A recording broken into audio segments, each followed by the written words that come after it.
aujourd'hui donc pour une nouvelle vidéo. Et cette vidéo, je vais préparer mon budget en fait pour le mois d'avril. Donc avant de commencer cette vidéo, vous êtes de plus en plus nombreuses à suivre mes vidéos sur ma chaîne. Donc je vais vous faire un petit récap de notre famille et tout ça, parce que c'est vrai que pour pouvoir vous projeter et voilà et voir comment nous on gère notre budget, vous avez besoin de savoir le contexte et voilà de combien on est composé, enfin voilà, tout ça, où on vit. Donc, moi je m'appelle Marie, j'ai mon conjoint qui s'appelle Thomas et nous avons deux petits garçons, Marceau et Nino. Donc Marceau il est scolarisé, hein, il a 5 ans, et Nino il est gardé en MAM, parce qu'il a 2 ans. Donc il ira à l'école l'année prochaine, pas en septembre, hein, parce qu'il sera trop petit, il ira sûrement en janvier 2025. Donc nous vivons en Bretagne, nous sommes propriétaires de notre maison et donc nous remboursons pour l'instant toujours un crédit pour cette maison-là. Nous n'avons pas de crédit voiture. Voilà au niveau des crédits et des dettes. Sinon, nous avons un peu une particularité, c'est que je gère en fait deux comptes, la partie compte perso et la partie compte joint. J'aime bien suivre les deux parce que voilà, on a des dépenses, on met chacun un virement en fait sur le compte joint pour des dépenses communes, mais après on a aussi le compte perso que je gère voilà de mon côté. Donc vous allez voir la gestion du compte perso et du compte joint. C'est pour ça que j'ai fait mon budget planner qui est un peu particulier parce que du coup vous retrouvez des choses en double avec le compte perso, le compte joint pour le suivi du budget du mois. Ensuite, pareil sur le suivi des enveloppes, de la carte de crédit. Voilà, j'ai des choses, des enveloppes qui sont communes, des enveloppes qui sont perso, une CB perso, une CB conjoint. Donc tout est suivi comme ça, les dépenses de mes enveloppes perso, les dépenses de mes enveloppes conjoint. Donc si ça vous intéresse, hein, ce budget planner, il y a une vidéo hein, où je vous présentais mes nouveaux outils et il est disponible sur mon Drive si vous avez envie de le télécharger. Donc voilà pour la petite présentation de notre famille. Je vais retirer les feuilles qui m'intéressent aujourd'hui. Oups, pardon. Ça, et j'ai besoin aussi des économies, des épargnes. Alors, clairement, j'ai préparé le budget du mois, mais les épargnes, je n'ai pas fait du calcul en fait de ce qui allait me rester, donc je n'en sais rien. Je n'ai pas anticipé les épargnes. Donc, on verra... Bon, on verra au fur et à mesure. Donc, si on commence par le compte perso. Au niveau du salaire, je ne sais plus, je suis vraiment nulle. Je ne sais plus, alors que j'ai un salaire fixe, hein, mais je ne sais pas combien je vais avoir. Donc, pour ne pas m'embrouiller, je me suis dit que j'allais mettre 2020 euros. J'en sais rien si c'est ça, il me semble que c'est plus, mais je ne suis même pas sûre. Ensuite, j'ai prestation familiale, la MSA, 141 euros. Et je vous spoil un peu la vidéo de samedi. Sur le bilan de mon mois de mars, je suis en positif, il me reste 8 euros. Je ne vous en dis pas plus, vous verrez sur la prochaine vidéo. Ensuite, du coup, ici, on est à 2020 plus 141,9 et plus 8, on est à 2169,9. Dans mes revenus. Dans mes crédits dettes, du coup, je n'en ai pas parce que je n'ai pas de crédit perso. Ensuite, le virement que je fais sur le compte joint, il est de 1050 euros. Le portable, il a énormément augmenté. J'ai dit qu'il fallait que j'aille le changer. Je n'ai pas fait, ce n'est pas bien. Je ne peux pas me plaindre, c'est de ma faute. En sport, 40 euros. Ça, c'est ma salle de sport, j'y vais, donc je ne paye pas pour rien. Weight Watcher, ça, je paye pour rien, mais j'ai déjà annulé depuis quelques mois, mais il fallait attendre le mois d'avril. Donc, je ne sais pas si je paye ce mois-ci ou si ça s'arrête le mois encore d'après. Donc, voilà. Apple, ici, je n'ai plus qu'un prélèvement de 3 euros. Ma box Internet, pareil, elle a augmenté. Alors, c'est moi qui paye dans la partie perso parce que mon conjoint, en fait, il a son téléphone. Et moi, j'ai le mien et moi, j'ai la box Internet. Donc, voilà, on fait une bidouille comme ça. Ensuite, dans mes virements automatiques, j'ai 45 euros qui vont en automatique sur mon PEL. 50 euros qui va sur le compte joint qui nous sert à payer tout ce qui est fuel, les régulations d'impôts et tout ça. Et dans mon livret perso, j'ai 100 euros. Et souvent, en fait, celui-là, je le bascule en automatiquement dans vacances. Et aussi, je paye Canva au mois, mais j'aimerais l'année prochaine le payer à l'année, grâce peut-être à des économies que je vais... Enfin, grâce à mes défis que je vais mettre dans mes épargnes. Je ne sais pas trop, on verra. Ensuite, au niveau de l'essence, là, clairement, il me reste à peine un quart. Donc, il faudrait que je fasse au moins 70 euros, je pense. Donc, ça. Alors que le Sodexo, par contre, je pense que 50 euros va me suffire pour payer mes repas du midi parce que je viens de faire un virement de 50 euros déjà. Donc, clairement, il me reste... Enfin, voilà. Et en plus, j'ai des vacances sur le mois d'avril. Donc, ici, c'est assez facile. On est à 120. Par contre, ici, on est à combien? Donc, 1050 plus 53 plus 40 plus 6,25 plus 3 plus 47 plus 45 plus 50 plus 100 plus 11,99. Donc, 1406,24. J'espère que je ne me suis pas trompée, parce que je me trompe souvent. Donc, 2169,9 moins 120 moins 1406,24. Il me reste 643,66 à mettre dans mes livres, dans mes épargnes et dans mes enveloppes à la semaine. Hein. Je mets ça de côté, on y reviendra quand j'aurai fait le budget du compte joint. Donc maintenant, le compte joint. Donc, je vous ai dit que je virais 1050 euros sur le compte joint. Donc là, on retrouve les 1050 euros dans les revenus du compte joint. Et le virement de mon conjoint, il vire un peu plus. Voilà, parce qu'on s'est arrangé comme ça pour les charges qu'on a. Voilà. Je ne rentrerai pas dans les détails. MSA, j'ai eu des questions pour savoir si j'avais pas la CMG pour la garde d'enfants. En fait, c'est ça. Quand je mets dans MSA, les 191,41 euros, c'est la CMG pour la nounou, en fait. Donc, on paye 630 euros enfin 700 euros de nounou, mais en fait, on a 191 euros qui nous est remboursé. Donc, il nous reste 500 euros de notre poche, en fait, de nounou. Donc, c'est pour ça que j'ai hâte aussi que le petit, là, aille à l'école parce que, mine de rien, 500 euros, c'est beaucoup. Même si on va payer l'école aussi, mais c'est... L'école, c'est combien? 150 euros. Donc, on va quand même gagner 350 euros au mois. Donc, voilà, c'est quand même pas négligeable. Là aussi, je vais vous spoiler. Mais là, on est en négatif. Moins 80 euros. Mais ce n'est pas grave. Parce que vous verrez dans la vidéo de vendredi pourquoi on est dans le négatif. Donc, 1050 plus 1700 plus 191,80 moins 80 du coup. On est à 2861,41. En revenu pour ce compte-là. En crédit maison, nous avons 759 euros. Et du coup, ce qui nous fait 759 euros en total. Ensuite, dans les charges fixes de la partie compte joint. L'assurance vie, on est à 28,37 euros pour nous quatre. Les cartes de crédit, les frais de compte et tout ça, on est à 27,60. L'assurance crédit, alors là, je sais jamais parce on paye. Moi, je paye tous les 3 mois parce que je paye pas beaucoup. Mon conjoint, il paye plus.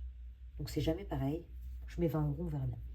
Souvent, c'est autour de 18 euros, je crois. Les petits mois. Et les gros mois, je sais pas trop. Je crois qu'on n'a jamais eu de gros mois encore. Les virements qu'on fait sur les livrets de nos loulous, 50 euros chacun. L'assurance du four, parce que ce four-là, il nous casse la tête. Il est toujours en panne. Un magazine, 4,15 € que je ne sais pas comment arrêter. L'assurance voiture et l'assurance maison, qui n'est pas l'assurance crédit, l'assurance maison et l'assurance voiture. Donc, on a une seule voiture. Enfin, il y a ma voiture et mon conjoint a sa voiture de boulot.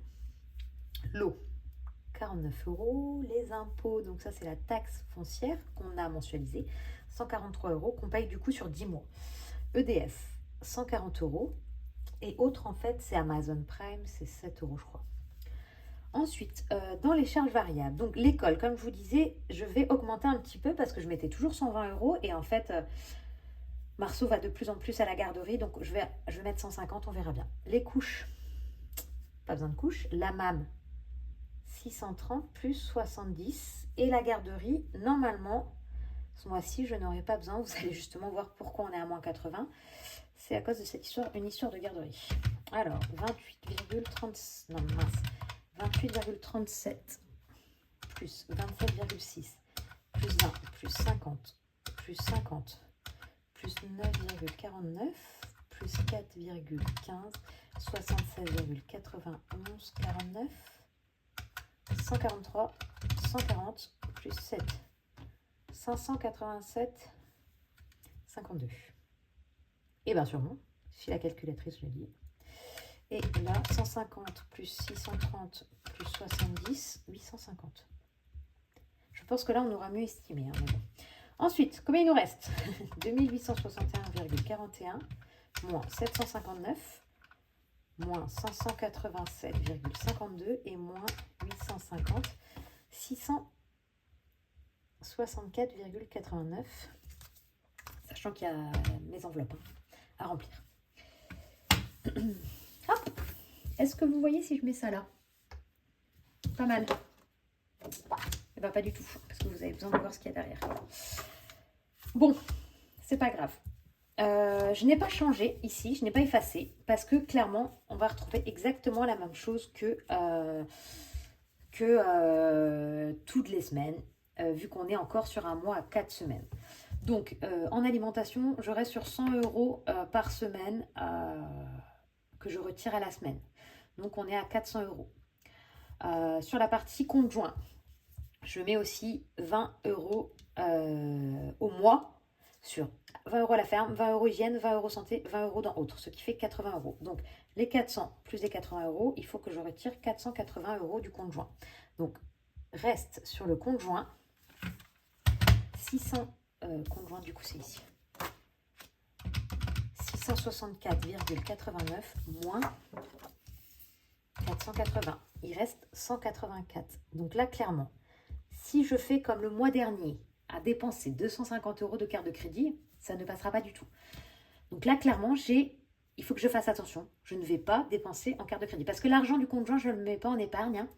Je le garde voilà, en me fixant une centaine d'euros en dépenses crédit. J'aimerais bien ne pas dépasser. Compte perso. Là, c'est pareil. Dans le compte perso, je me prévois 40 € toutes les semaines en loisirs et 10 € en imprévu. Ce qui fait 160 plus 40, ça fait 200.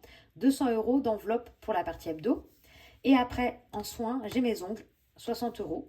Donc, ce qui me fait 260 € à retirer de mon compte perso.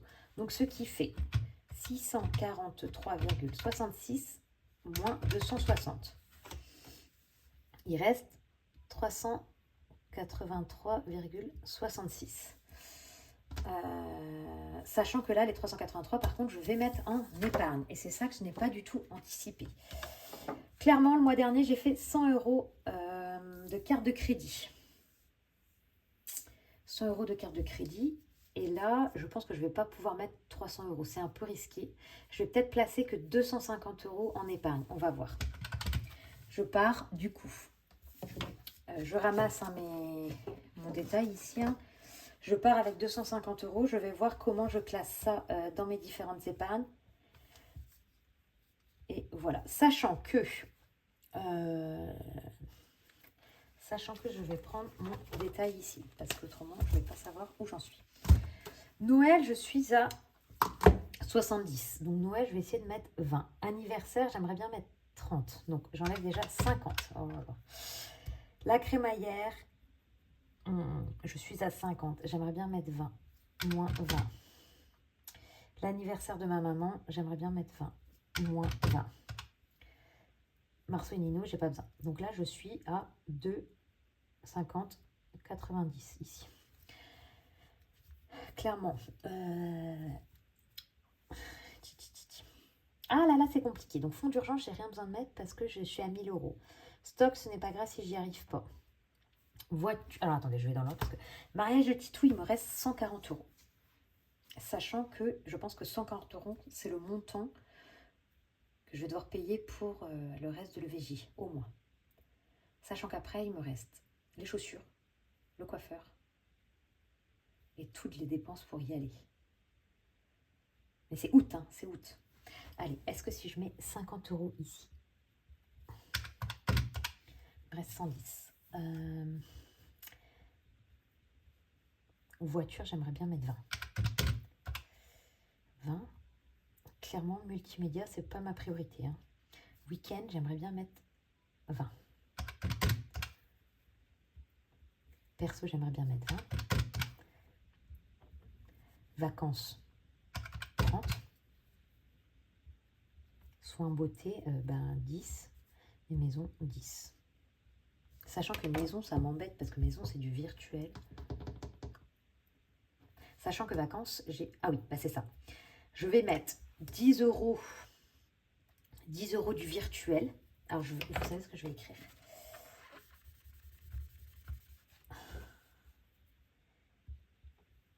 Alors, je vais me mettre maison, 10 € virtuel. Et vacances, on a 90 € en virtuel et 30 € en liquide. Donc, je n'écris pas ça. Je vais refaire le calcul. 20 plus 30 plus 20 plus 20 plus 90 plus 50 plus 20 plus 20 plus 10 plus 30 plus 20. 321, ça va pas du tout. 20 plus 30 plus 20 plus 20.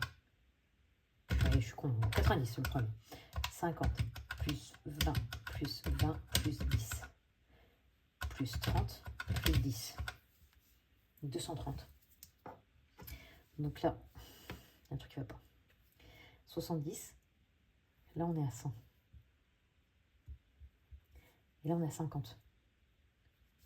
190. Voilà, donc il manque 10. Donc ici, je mets 40. Et voiture, je mets 20. Et là, normalement, ici, je suis à 60.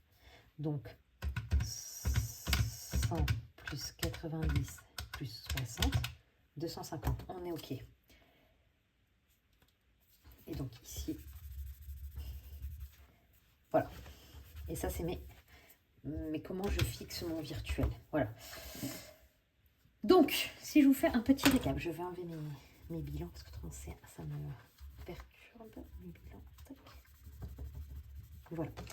Donc, j'épargne 250 € et on verra à la fin du mois s'il me reste. Donc, je mets dans Noël 20 €, anniversaire 30, sachant que, voilà, Noël, hein, je vous ai dit, avant les vacances, ce n'est pas ma priorité, mais après les vacances, ça devient ma priorité. Donc, voilà, j'inverse. Les anniversaires, j'ai déjà 20 €. Au mois d'avril, je n'ai pas d'anniversaire, mais au mois de mai, c'est catastrophique, j'ai plein d'anniversaires. Donc, c'est pour ça que je mets crémaillère. Je n'ai pas la date de la crémaillère, en fait, de mon petit frère. Mais il va falloir quand même que j'anticipe. Donc, je vais commencer à m'approcher du but des 100 €. Donc, c'est déjà pas mal. L'anniversaire de ma maman, je sais que c'est en juillet, mais j'aimerais acheter en juin à son cadeau. Donc là, je suis à 110 €. C'est pas mal du tout. Je pense qu'on va atteindre le but. Et au pire, si j'ai trop, je basculerai l'argent dans anniversaire ici. Le mariage de Titou, je suis à 140 €. Sachant qu'il me reste une partie de l'EVJ à payer. Donc là, je vais arriver à 190 €. C'est pas mal. C'est pas mal pour payer le VG. Après, il me restera toute la partie des frais autour du mariage. Voilà, il me restera le temps. Hein, on n'est qu'en avril. Hein. Week-end. En fait, je panique. Mais on n'est qu'en avril, c'est pas grave en fait. Quand je vois le montant, mais en fait, non, on est en avril. C'est normal, c'est normal, c'est normal. Week-end, 20 €. Perso, 20 € parce que je n'ai plus rien. Soins beauté, je rajoute 10 € petit à petit. Vacances, ben là, hein, il va falloir remettre des sous. Mais sachant que je mets 90 en virtuel plus 40, on est à 130 €. Donc, c'est pas mal. Et voiture, 20 €. On touche du bois, tout ce qu'on veut, de ne pas avoir de problème sur la voiture. Et voilà. Voilà pour mon budget du mois d'avril. Donc voilà, je ne vais pas pouvoir faire le remplissage immédiatement parce que le premier du mois c'est un lundi, il y a le week-end. Je ne sais pas du tout si on va avoir notre paye avant le week-end ou si on l'aura qu'en début de semaine, je ne sais pas du tout. Je vais quand même essayer, voilà, au pire j'ai à retirer du coup 260 € plus 250, je vais quand même mettre ici 250. Plus 250, 400, 510 €. Je cliquerai peut-être dans des économies pour pouvoir faire mon remplissage ce week-end et argent que je remettrai après sur mon livret. Juste pour pouvoir le faire ce week-end parce qu'après c'est compliqué. Donc voilà. Et puis pour le conjoint, vous savez que je remplis un peu. Je prendrai les 180 €. Voilà, et puis c'est tout quoi. Pour remplir la première semaine. J'espère que ça a été clair pour les nouvelles personnes. J'espère que voilà, c'était pas trop fouillis ce budget voilà, du mois d'avril. Je vais écrire, parce que je n'ai même pas écrit, je vais écrire ça en noir. Le budget du mois d'avril. Ça me fait bizarre de me dire qu'on arrive en avril. Là, ça passe tellement vite. Mais en même temps, on arrive sur les beaux jours et tout, ça va être trop bien. Donc voilà, si vous avez des commentaires, des questions, si vous avez vu que je me suis trompée, j'espère pas, hein, mais si je me suis trompée, n'hésitez pas à me prévenir. Je vais juste par contre, ce que je n'ai pas noté, c'est il me restait 383 sur la partie compte perso, donc j'ai retiré moins 250, ce qui fait que 383 moins 250, il me restera 133,66. Alors là, clairement, il ne faut pas que je les dépense. Enfin, il ne faut pas que je les dépense. Si, je peux les dépenser, surtout pour les vacances avec les petits, si je n'arrive pas à remplir mon défi avec les petits. Mais il ne faut pas que je craque. Voilà. C'est tout. Parce que cet argent-là, si je ne l'ai pas dépensé à la fin du mois, c'est l'argent qui va dans les défis. Donc c'est toujours bien. Voilà, voilà. Mais en tout cas, pour moi, c'est plus facile d'économiser de l'argent que j'ai en liquide que de l'argent que j'ai en virtuel sur mon compte. Hein. Clairement, je ne sais pas comment les personnes qui arrivent à tout gérer en virtuel font parce que moi, j'y arrive pas. Je suis dépensière, c'est une catastrophe. Mais bon, c'est comme ça.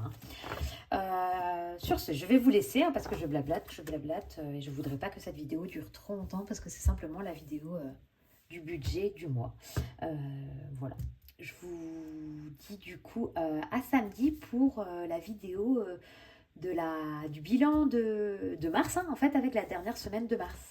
Vous verrez, c'est plutôt positif. Au revoir.